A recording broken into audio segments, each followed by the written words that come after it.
तुम calorie deficit के लिए एलिजिबल नहीं हो क्योंकि तुम ट्राई कर चुके हो और 2 हफ्तों के अंदर फैट लॉस वेट लॉस रुक जाता है, तुम्हारा वेट कम होने की जगह बढ़ने लगता है शायद तुम्हारा पेट, और एनर्जी लेवल्स इतने कम कि तुम्हें महसूस होती है कमज़ोरी और मूड स्विंग्स या चिड़चिड़ाहट बढ़ने लगती है। इसका मतलब है तुम सर्वाइवल मोड में हो, जिसका मतलब क्या होता है तुम ये वीडियो देख सकते हो। एलिजिबिलिटी क्राइटेरिया वाला वीडियो देखना आज के वीडियो के लिए बहुत ज़रूरी है, तो तुम वो वाला वीडियो देख कर आओ। उसके अलावा आज के वीडियो में हम जो भी डिस्कस करेंगे वो तुम्हारे लिए नहीं है। अगर तुम 2 महीने में ट्रांसफॉर्म करना चाहते हो या एक शादी के लिए करना चाहते हो, किसी ट्रिप के लिए करना चाहते हो, तो तुम अभी छोड़ दो। नाउ मूविंग फॉरवर्ड, क्योंकि तुम वो वीडियोस देख के आ चुके हो, अब तुम्हें पता होगा कि उस 3 स्टेप में ही 1 महीना लग जाएगा और आज के 2 स्टेप मिला के लगेंगे तुम्हें 2-2.5 महीने और, यानी कि टोटल 3.5 महीने कैलोरी डेफिसिट शुरू करने के पहले तुम्हें लगेगा, अगर तुम इसे एज अ लाइफस्टाइल अडॉप्ट करना चाहते हो। लेकिन इन 3.5 महीनों में 3 और आधा तुम्हारी बॉडी फैट बर्निंग मशीन बन जाएगी। ऐसा क्यों? क्योंकि वो 3 स्टेप फॉलो कर रहे हो तुम अभी तक। तुम वर्कआउट कर रहे हो और तुम वर्कआउट को इंटेंस करते जा रहे हो। तुम प्रोटीन इंटेक बेयर मिनिमम जितना तुम्हारा बॉडी का रिक्वायरमेंट है, यानी कि तुम्हारा बॉडी वेट लेकिन इन ग्राम्स, उतना तुम ले रहे हो और तुम खाना ट्रैक कर रहे हो, जिससे तुम्हारी अवेयरनेस ऑलरेडी बिल्ड हो रही थी। अब अगला स्टेप आता है स्टेप 4, जो 10 से 20 दिन चलेगा। वो है मेंटेनेंस कैलोरीज पे खाना। मेंटेनेंस कैलोरीज का मतलब है जब तुम खाना खाओ और तुम्हारा वेट उससे ना बढ़े ना कम हो, तो इसे कहते हैं तुम्हारा मेंटेनेंस कैलोरीज, यानी कि वेट मेंटेन होगा यहाँ पे। लेकिन इसमें कैच क्या है? तुम मेंटेनेंस कैलोरीज पे खाना शुरू करोगे ट्रैक करते हुए। अब तुम कुछ भी खा सकते हो, तुम pizza, burger, ice cream, sandwich, anything, और तुम साफ़ सुथरा भी खा सकते हो, लेकिन मेंटेनेंस कैलोरी से तुम्हें कम नहीं खाना। अब तुम इसके ऊपर 100-200 कैलोरीज खा सकते हो, चलेगा। इससे तुम्हारी बॉडी होगी रीबूट, यानी कि सर्वाइवल मोड के बाहर आएगी और तुम्हारा कैलोरी बर्निंग सिस्टम जो है, जिसे तुम्हारा मेटाबॉलिज्म कहते हैं, वो रीसेट हो जाएगा, यानी कि कैलोरी बर्न करना चालू करेगा अच्छे से। हार्मोनल सिस्टम ठीक होगा, यानी कि जो चिड़चिड़ाहट हो रही थी वो भी कम हो जाएगी, एनर्जी लेवल्स भी बढ़ने लगेंगे, तुम्हें दिन भर अच्छा लगने लगेगा और फैट भी बर्न होना चालू होगा, बॉडी अपीयरेंस में चेंज होना चालू हो जाएगी। नाउ इसी के साथ साथ, क्योंकि तुम प्रोटीन खा रहे थे अभी तक पिछले 1 महीने से, जो पहले 3 स्टेप में से एक था, तुम्हारे मसल्स भी सही साइज़ ले चुके हैं जितना उनका होना चाहिए नेचुरली, और तुम एक्सरसाइज कर रहे हो तो उनका साइज़ बढ़ भी रहा होगा। अब एक साइड है तुम्हारा मेटाबॉलिज्म, यानी कि तुम्हारा कैलोरी बर्निंग का सिस्टम, दूसरे साइड है कैलोरी बर्न करने वाली मशीन। जब सिस्टम अच्छा हो गया है और मशीन बड़ी हो गई है, यानी कि मशीन ज़्यादा फ्यूल बर्न करेगी और सिस्टम उसे अच्छे से हैंडल करेगा, तो तुम्हारा बहुत सारा फैट बहुत अच्छे तरीके से बर्न होना चालू होगा और इसको तुम सपोर्ट करोगे आगे आने वाले स्टेप से।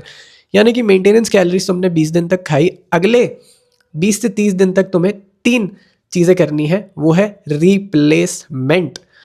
तो तुम रिप्लेस किस खाने को करने वाले हो?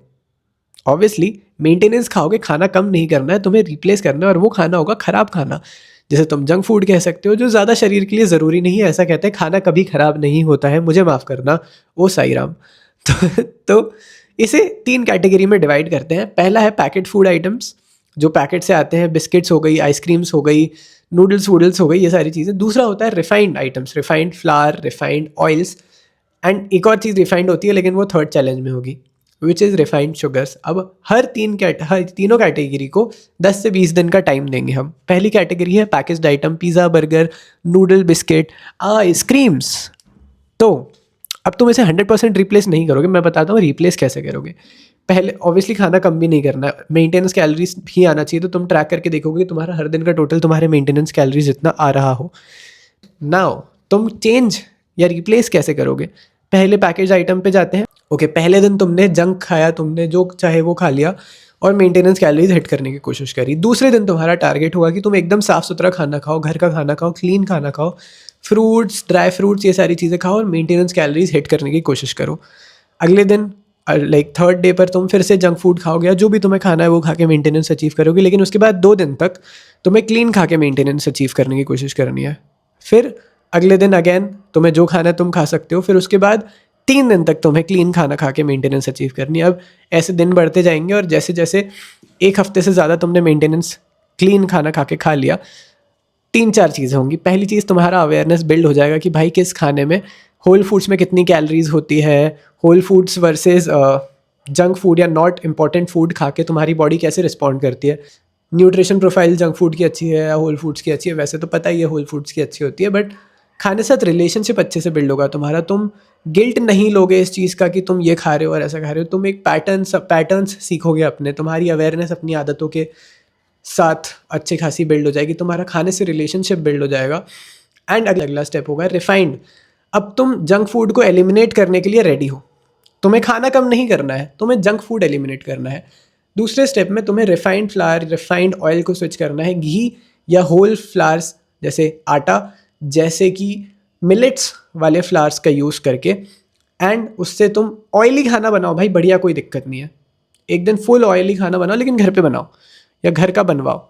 और अगले दिन तुम नॉट रिफाइंड या व्हीट या मिलेट्स का आटा यूज़ करो, ऑयल की जगह घी यूज़ करो। डिफरेंस देखो तुम्हें कैसा महसूस होता है, तुम्हें लाइट फील होता है, तुम्हें हैवी फील होता है, तुम्हें दिन भर एनर्जी लगती है या नहीं लगती है। इसके साथ साथ बाकी अच्छी हैबिट्स, वर्कआउट और प्रोटीन तो हो ही रहा है तुम्हारा।